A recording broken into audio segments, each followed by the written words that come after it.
we're in the middle of a teaching chapter here at Ram Church. Actually, I say we're in the middle. This is like our last teaching on it this morning. And I'm so excited because like the last 2 weeks on our Sunday morning services, it's not just me, but this morning, I gathered with Pete Farrar, who, along with his wife, Camilla, they lead our communities ministry here at Ramp Church.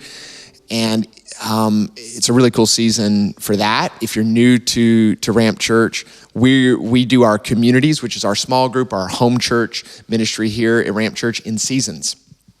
And we're just a few weeks away from starting our next season, which is our autumn, kind of early winter season. And so this is the perfect time for you to get plugged into community, because we believe, it's our conviction, that life change happens in the context of relationship. And I think it would be a great idea if God would allow me to offer him this suggestion, to take me out of relationship and perfect me so I don't hurt anybody, and then, then put me back in relationship. But it's like he doesn't do that. He actually, I feel like relationship and community is the tool that he uses oftentimes. We're perfected in the relationship. Yeah. In the community, yeah. Totally. So that's our vision. And so for us, as we're growing in relationship, it's not a sign that we've been perfected, but it is a sign that we're on the journey one with another. So we're going to talk about that in greater depth today. But if you've missed this teaching chapter, I've been speaking about what I'm calling 3 essential both and truths in testing times. 3 essential both and truths in testing times. Now, all 3 of those messages are available on Apple Podcasts, Spotify. They're going to be available on YouTube any day.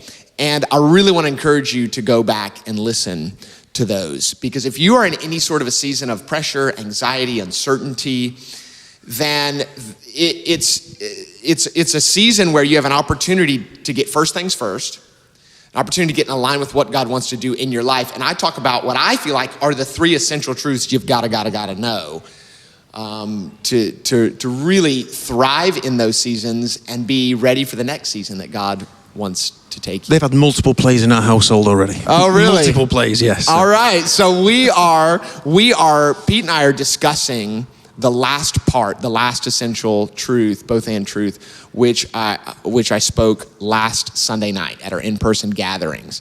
And it is that community is both safe and risky. Community is both safe and risky. Now, if you have just tuned in online and you're local, I want to encourage you to come to our in-person spaces. So those are happening right now at St. Peter's House, 4 p.m., 6:30 p.m., 4 p.m., 6:30 p.m., because we're in between buildings here at Ramp Church. We're a portable church. We're not even 6 years old here yet. And so we're in between the building where we were and the building we're going to go to, but we're still meeting in person. And if you've yet to kind of make that journey to a Sunday evening, I want to challenge you to do that. This is a stretch season. It's a bit different than lockdown a couple years ago, where we really didn't have another option. We have an option right now. It's just a stretching option, and that means it's at a different location. I'm gonna have to figure out my route, parking, or public transport, however you get there. But 4 p.m. is a full service with Ramp Kids. 6:30 p.m. is a full service without Ramp Kids. And maybe we met you this week during Freshers Week on University campus. Would love to see you this evening. But without further ado, let's kind of dive in to this conversation. So Pete, I'm so thankful. It's good to be here. Good to be here. So thankful to get some time and space with you. Now, most of the time, Pete and I, we talk about these things off camera, just to encourage each other. No, you're going to get into delve into our minds. It's a bit scary, but hopefully it's helpful for you. But one of the things that we discussed that you and I've talked about, but we also discussed last week in the message, is oftentimes we don't even press into community or relationship because we don't feel a need for it. Yeah. We're not even aware, maybe that we have a need. And if we are aware, it's not real to us, that need. Yeah, it's also the sense that there's something that's more important, we think, which is survival, self-survival, just getting by day to day, just existing, just managing to make ends meet. And we focus on, I think I'm doing well because I'm still here. I've got a roof over my head. I'm feeding myself. I've got clothes. I'm warm. You know what? I'm winning. And I think that's one of the things, certainly at the moment, people think, if I can do that, That's what I've been told is the most important thing. I just get by. But why is the church always banging on about relationships and community? Please stop talking about this. Yeah. Well, I think importantly, it's not about surviving. I mean, life isn't about surviving. It's about thriving. It's about getting the best out of life. And we know that you have the best life not outside of relationship, but inside relationships. C.S. Lewis had a great quote. He said, there's no need for friendship in survival. But there's no need for survival unless you have friendship. The whole reason for surviving is to have friendship. So good. So survival is good to get by, but there's got to be something more beyond that. Years and years ago, I was in a TV program called Survivor. And the whole scenario about that is who's going to survive the whole experience. And I certainly went into that thinking it was going to be the person that has the survival skills, that can get by, the one that can look after themselves, that's physical. And ultimately, in that game, year and season after season, when you watch it, is the person that has the best social skills, the person that is able to be in relationship with people, is able to have those skills to get on with people. They're the people that ultimately thrive. And my experience when I look back at school and the people I went with through education, the ones that were highly educated, the ones that were really knowledgeable, they aren't really the ones that managed to really thrive in future world. The ones that survived and existed, and that's fine, but the ones who really did well are the ones that are great at relationships, social skills, getting on, negotiation. That's where people thrive. Yeah, the whole idea where we spoke of this last week, that life is by nature a team sport. Yeah. And what we have this idea that I can perfect my own self, I can be at my peak performance if I just reach potential, if I look after number one, then I'm gonna have the life that I desire, that I want. But that's not the story you're telling right now. No, and I think that goes back to the whole thing we talked about, the self-made man. I've done it myself. I'm self-sufficient. I've done it myself. Well, the more self-made you are, it just means you're surviving bigger. But ultimately, you're still failing if you're seeing that you're missing out on relationships. It's the ultimate. Relationships is where we start to achieve all that God's got for us. Wow, and there's something about modern life as well. Yeah. That even makes it's not all the times conducive to deepening relationship. It's almost like it aids us in our isolation. Yeah, I remember years ago, people used to talk about TV destroying society, and to an extent, I probably agree a little bit on some of that, but there was also a sense that, the golden era of TV, you had 3 channels, there wasn't that much choice, so you would sit down as a family, there'd be one TV, if you were lucky, and you would sit and watch the same program. Together, in the same room, together. And then you would go to work or to church or wherever, and you would talk about the same thing. You would have at least be able to talk about the same things that you'd seen. It'd be a social thing. Nowadays, you can be so individual. We've got multiple TVs in our house. We've got multiple laptops, phones. We can all watch our very specific niche thing that we're interested in and be in different parts of the house. And we've got everything that we want apart from the community of the household. Wow. So not only do we have a need, it's difficult to recognize it. This is kind of summarizing some of the ground we've covered.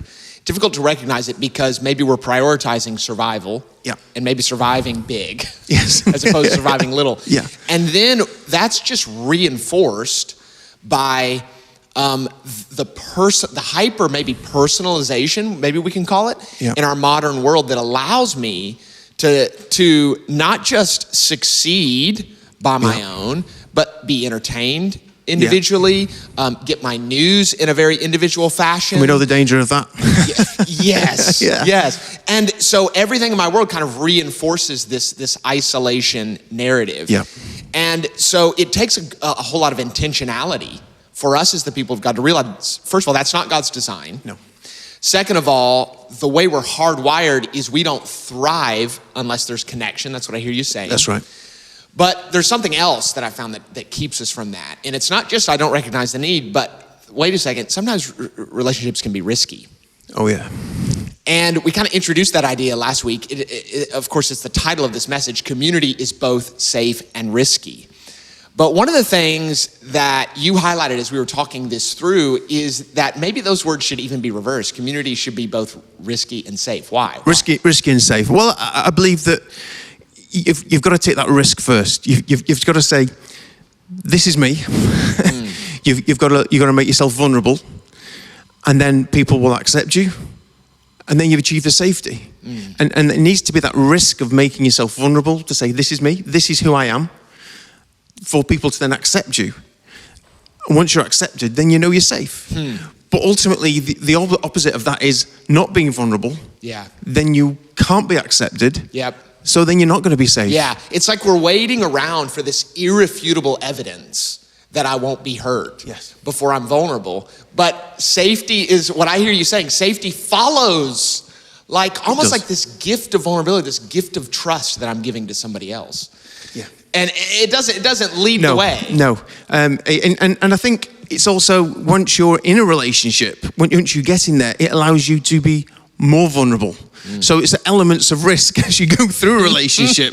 and a good friendship allows you to be vulnerable, and it allows you to be taught as well. Proverbs says that faithful are the wounds of a friend. Whoa. Like, if I'm going to have someone tell me the things that are wrong with me, I want it to be someone that I know I can trust. So good. Someone who has the best interests, and I know they're not being flung at me in anger or having a jibe at me. I know that person is meaning the best for me, and I'm going to accept them. Wow. You know, I had a situation many years ago with a very trusted friend, and he just sat me down one time and just said, "Pete, I love you, but there's something you need to know. You really need to work on your assertiveness. I've seen the way that you allow people walk all over you. And you're not comfortable with it, but I can see you're not thriving because that's not who you're meant to be." Wow. So I'm just telling you because you need to know about it. And also, if you want to try a little bit on me, I don't mind if you go over the mark a little bit, but you need to know, and I want you to work on it. And that's still a learning curve for me, but that was an important lesson that I can remember that was given in love.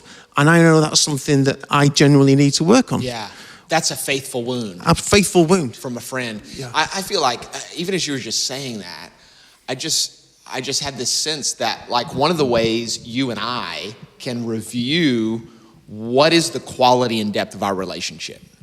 Do I need to grow in relationships in my life? Do I need to grow in community? One of the things you can ask yourself is, am I being wounded? Yeah. Am I being faithfully wounded by friends right now? Not of course, unfaithfully wounded by people who don't have my best interest in mind. And that's a caveat to this whole thing. When we say community is both safe and risky, we're not talking about times of abuse. We're not leaving the door open for that.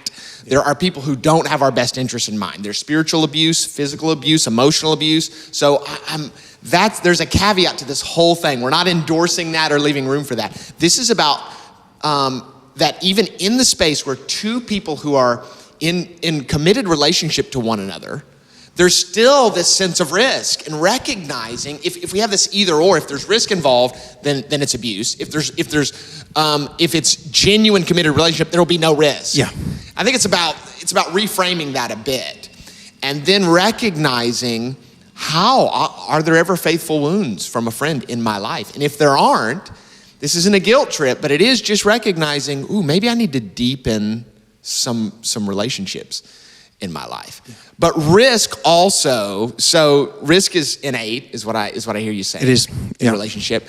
And it can also open the doorway to greater healing, greater growth. And I think also it creates greater understanding in corporations. They often call these moments where a customer's dissatisfied, they've had bad service, or something's gone wrong. They often call them moments of truth. You know, you can actually turn a bad situation into an extremely positive situation if you allow somebody to realize that it's important for you to restore the relationship. And the way you restore that relationship actually shows you more about who you are than the normal pleasant facade that you often present yourself. If you're prepared to get down, get involved, do what it takes to restore that relationship, whether it's a company or whether it's a personal relationship, people actually get to see a bit more about who you are and how you deal with things. They see a bit more how you tick. And the fact that you're prepared to be vulnerable and say, I got that wrong, let me try and correct that, says more about the friendship than the fact that, it's ticking along and everything's okay. In the first place. Yeah, it deepens a relationship when you can deal with those things. Oh, it's beautiful. That is beautiful. Even the way we're reframing maybe confrontation or conflict in a relationship, that it is giving me an opportunity to restore this. And I love that phrase that you just said, that it's so powerful. The way you restore a relationship speaks to something deeper in who you are. Yeah. Whoa.